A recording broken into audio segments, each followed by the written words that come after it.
मुस्लिम सिख ईसाई सभी आपस में भाई भाई।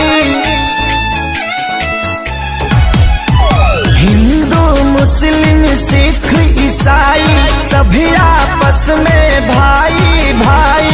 हर जगह तीनों के आसमान में सब मिलकर जन गण मन गाओ,